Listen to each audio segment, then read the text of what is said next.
We have fresh developments in the Canada Post strike logjam. The Crown Corporation and the union representing more than 50,000 mail carriers have reached an agreement that would bring an end to the years-long labour dispute. In a press release on Friday, CUPW National President Jan Simpson said, after more than 2 years of negotiations, we have reached agreements in principle with Canada Post. It goes on to say, upon signing the agreements, the union agrees to pause its strike action and the employer agrees to suspend its right to lockout. The union will retain the right to strike until new agreements are ratified. The union also says in the statement, should the tentative agreements not be reached because the parties disagree on how the agreement in principle is reflected in language provisions, the suspension will be lifted for both parties and the union may continue strike activity.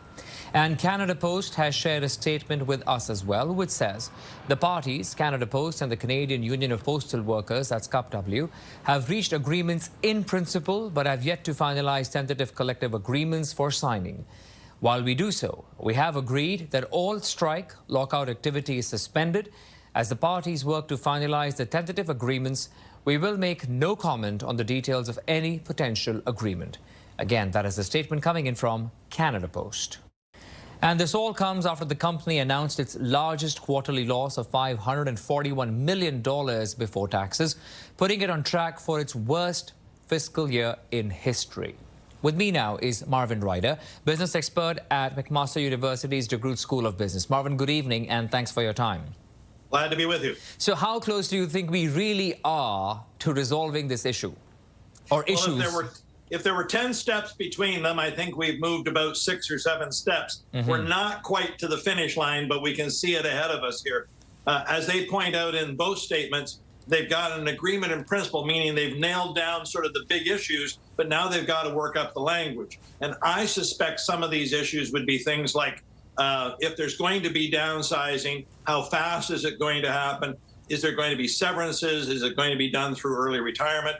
Same thing with trying to bring in these part-time workers to deliver parcels on weekends. How fast would that happen? How quickly could the company operate? And for me, this is an absolutely critical step if Canada Post is going to win back customers that it's lost over the last couple of years.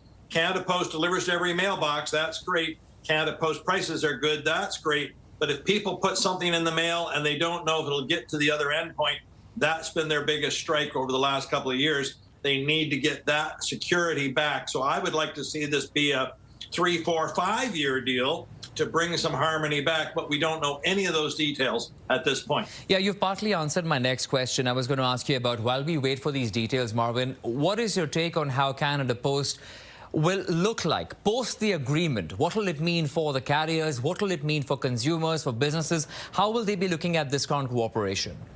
I think for consumers, the hope and the plan is that it won't look any different at all. Now, yes, we may see a move away from door-to-door mail delivery in favor of community mailboxes. But as someone who's had a community mailbox for 3 decades, for me, that's a service enhancement, not a service fallback.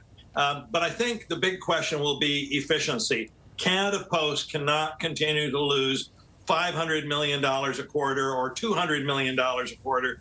It has to right-size the organization. Doug Ettinger, the CEO, announced earlier this week his plan to cut 30,000 jobs over the next 10 years, 16,000 by 2030, another 14,000 by 2035. I hate to say this out loud, but I think that's too slow. I think the right sizing has to go much faster. Otherwise, you bleed cash for a decade. The turnaround time, the restructuring costs could top out at $10 billion. I'm not sure the government wants to finance that big of a package. So speed to me now is critical to get us to this new Canada Post. All right, we'll have to leave it at that for tonight then. Marvin Ryder, business expert at McMaster University's DeGroote School of Business. Marvin, thank you. Thank you.